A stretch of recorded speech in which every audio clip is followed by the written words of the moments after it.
প্রিয় শিক্ষার্থী বন্ধুরা, আজকে আমরা দেখব নিউটনের দ্বিতীয় সূত্রের গাণিতিক প্রতিবেদন। অর্থাৎ নিউটনের দ্বিতীয় সূত্রটা কি? বস্তুর ভরবেগের পরিবর্তনের হার প্রযুক্ত বলের সমানুপাতিক। বল যেদিকে কাজ করে বস্তুর ভরবেগের পরিবর্তনও সেদিকে ঘটে। এখান থেকে যে আমরা একটা গাণিতিক প্রতিবেদন অর্থাৎ F = ma পাই, সেটা আমরা কোথা থেকে আসে, কিভাবে প্রতিবেদন করে সেটা একটু দেখব। প্রথমে একটা একটি বস্তু m ভরের একটা বস্তু, এই বস্তুর উপরে আমরা একটা বল প্রয়োগ করব। সম পরিমাণে একটা বল প্রয়োগ করলাম। m ভরের বস্তুর উপরে যদি আমরা f সম পরিমাণ বল, f 5 নিউটন, 10 নিউটন, 2 নিউটন এরকম হতে পারে। অর্থাৎ m ভরের একটা বস্তুর উপরে যদি f সম পরিমাণে বল প্রয়োগ করা হয়, বস্তুটি u আদিবেগ নিয়ে যাত্রা শুরু করে। u আদিবেগ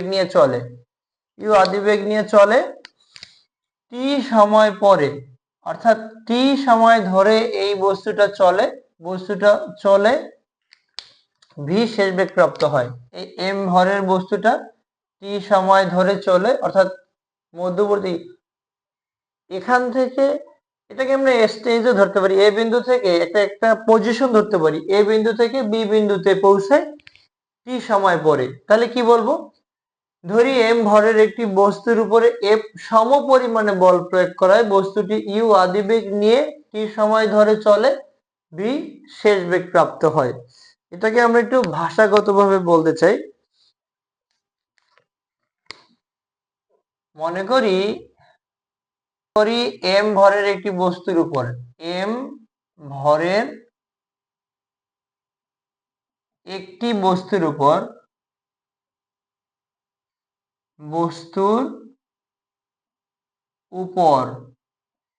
f সম পরিমাণে বল প্রয়োগ করা হলো। f সম পরিমাণ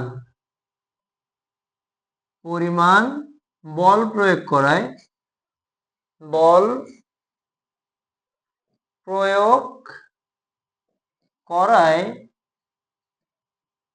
বস্তুটি u আদিবেগ নিয়ে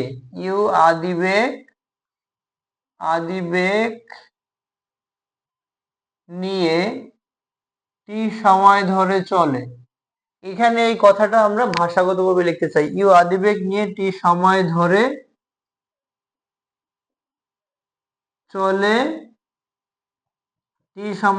চলে, v শেষ বেগ প্রাপ্ত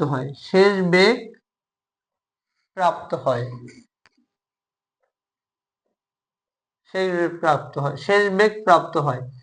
তাহলে বস্তুটার আদি অবস্থায় একটা ভরবেগ আছে।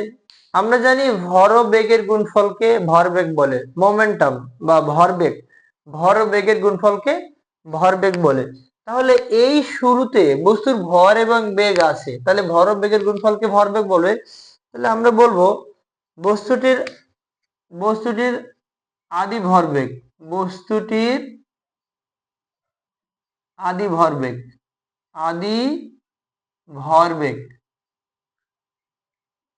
mu, বস্তুটির শেষ ভরবেগ অর্থাৎ টি সময় পরে যে একটা বেগ আছে শেষ বেগ, এবং ভরের দুইটার গুণফল শেষ ভরবেগ mv। এবারে বলবো টি সময়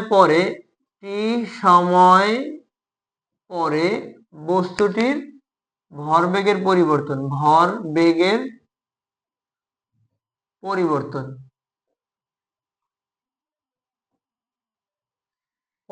হবে শেষ ভরবেগ বিয়োগ হবে আদি ভরবেগ। শেষ ভরবেগ বিয়োগ হলো আদি ভরবেগ। এবারে আমরা যদি এখানে, এটা তো টি সময় বলতে 20 সেকেন্ড পরে হতে পারে, তাহলে 1 সেকেন্ড পরে হবে কত? তার মানে ভরবেগের পরিবর্তনের হার যদি আমরা এই টি এর জায়গায় 1 ব্যবহার করি, অতএব 1 বা একক সময় পরে, এটা আমরাকে একক বলতে পারি, একক সময় পরে ভরবেগের পরিবর্তনের, আমরা বলবো পরিবর্তনের হার মানে সময় দ্বারা ভাগ, হার মানে হবে সময় দ্বারা ভাগ।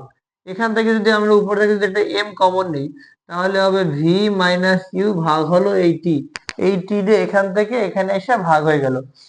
আমরা জানি ভরবেগের পরিবর্তনের হারকে ত্বরণ বলে। ভরবেগের পরিবর্তনের হারকে যদি বলি বেগের পরিবর্তনের হারকে ত্বরণ বলে। বেগের পরিবর্তনের হারকে পরিবর্তনের হারকে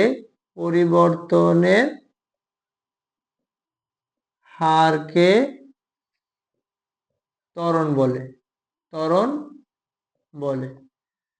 অর্থাৎ এ ইকুয়াল হবে ভি মাইনাস ইউ ভাগ টি। তার মানে এখানে আমরা লিখতে পারি m a v minus u ভাগ টি মানে এ।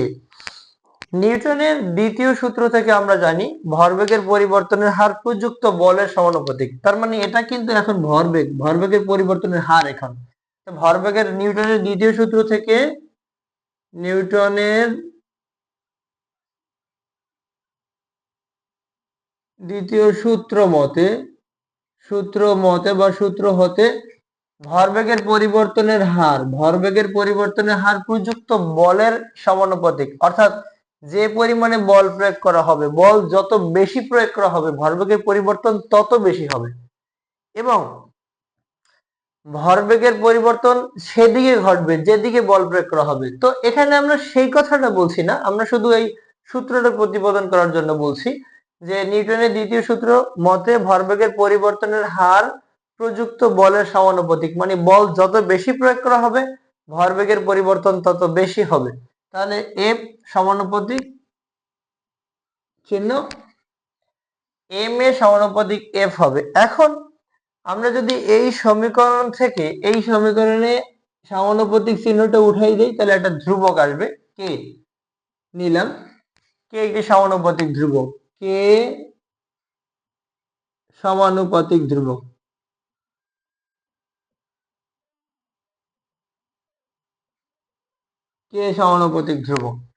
এখন এমকেএস পদ্ধতিতে অর্থাৎ আমরা এই সমীকরণের বাম পাশ এবং ডান পাশের এমন ভাবে এককটা স্থাপন করব যাতে কে এর মান 1 হয়। অর্থাৎ এমকেএস পদ্ধতিতে এমকেএস মিটার কিলোগ্রাম সেকেন্ড পদ্ধতিতে এম ইকুয়াল হলো 1 কেজি, এ ইকুয়াল হলো 1 মিটার পার সেকেন্ড স্কয়ার, এবং এফ ইকুয়াল 1 নিউটন হলে এটাকে আমরা চাইলে একটা সমীকরণ দিতে পারি। হলে এক নং হতে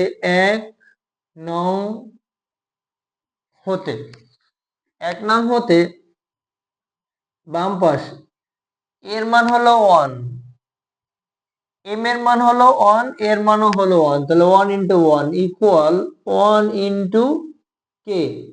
তো ফাইনালি কে ইকুয়াল হলো কি 1 হলো। এবারে আমরা কে এর মান 1 নং সমীকরণে ব্যবহার করব। কে এর মান 1 নং এ বসাই, কে এর মান 1 নং এ বসাই। তার মানে 1 নং এ যদি বসাই তাহলে আমরা পেলাম কি এম এ ইকুয়াল এফ, তার মানে কে এর মান তো 1। তো ফাইনালি আমরা বলতে পারি এফ ইকুয়াল এম এ, যেটা আমাদের এই নিউটনের দ্বিতীয় সূত্র গতির সমীকরণ অর্থাৎ গতি সমীকরণ থেকে যে গাণিতিক প্রতিপাদনটা পাই F equal M A.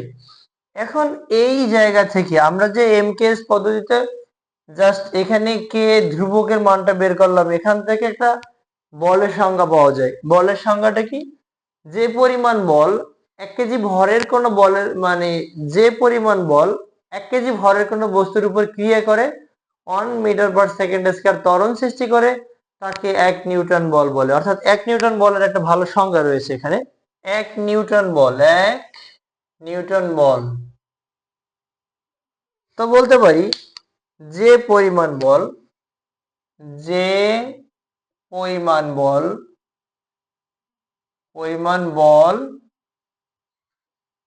1 KG ভরের কোনো বস্তুর উপর ক্রিয়া করে, 1 কেজি ভরের কোনো বস্তুর উপর ক্রিয়া করে, বস্তুর উপর ক্রিয়া করে 1 মিটার পার সেকেন্ড স্কয়ার ত্বরণ সৃষ্টি করে। যে পরিমাণ বল, কতটুকু বল তা আমরা জানি না, 1 কেজি ভরের কোনো বস্তুর উপর ক্রিয়া করে 1 মিটার পার সেকেন্ড স্কয়ার ত্বরণ সৃষ্টি করে, ত্বরণ সৃষ্টি করে তাকে 1 নিউটন বল বলে, তাকে 1 নিউটন বল বলে। এখন সূত্রটা হলো F = mv। আমরা এই সূত্র থেকে 1 নিউটন বলের সংজ্ঞা থেকে আমরা চাইলে 20 নিউটন, 50 নিউটন এটা বের করতে পারি। যেমন যদি বলা হয় 50 নিউটন বল বলতে কি বুঝো, তার মানে m এবং a এর গুণফল আমরা 50 বানাবো। এখানে যেমন 1 × 1, 1 × 1, যেমন এই জায়গায় যে 1 নিউটন বলের যে সংখ্যাটা আসলো, অর্থাৎ 1 × 1 মানে এটা হলো 1, তার মানে 1 নিউটন। বলের একক হলো নিউটন, মানে নিউটন, এখানে 1 নিউটন। যদি এখন আমরা এটা করি, F = ma সমীকরণে যদি কোশ্চেনটা এমন হয় যে 20 নিউটন বল বলতে কি বুঝো, তার মানে আমরা এটাকে এরকম করতে পারি, 20 × 1 করতে পারি, অথবা 1 × এই 20 করতে পারি, বিভিন্ন ভাবে করতে পারি, অথবা 2 × 10 করতে পারি, অথবা 4 × 5 করতে পারি। তো আমরা যদি এখন এখান থেকে যদি সংজ্ঞাটা দিতে চাই, তো এটা যদি বলি যে পরিমাণ বল 20 কেজি ভরের কোনো বস্তুর উপর ক্রিয়া করে 1 মিটার পার সেকেন্ড স্কয়ার ত্বরণ সৃষ্টি করে তাকে 20 নিউটন বল বলে। এখান থেকে আমরা 20 নিউটন বলের সংজ্ঞা পেলাম। আবার যদি আমরা এটা থেকে বলতে চাই, তাহলে যে পরিমাণ বল 1 কেজি ভরের কোনো বস্তুর উপর ক্রিয়া করে 20 মিটার পার সেকেন্ড স্কয়ার ত্বরণ সৃষ্টি করে তাকেও 20 নিউটন বল বলে, এটা আমরা বলতে পারি।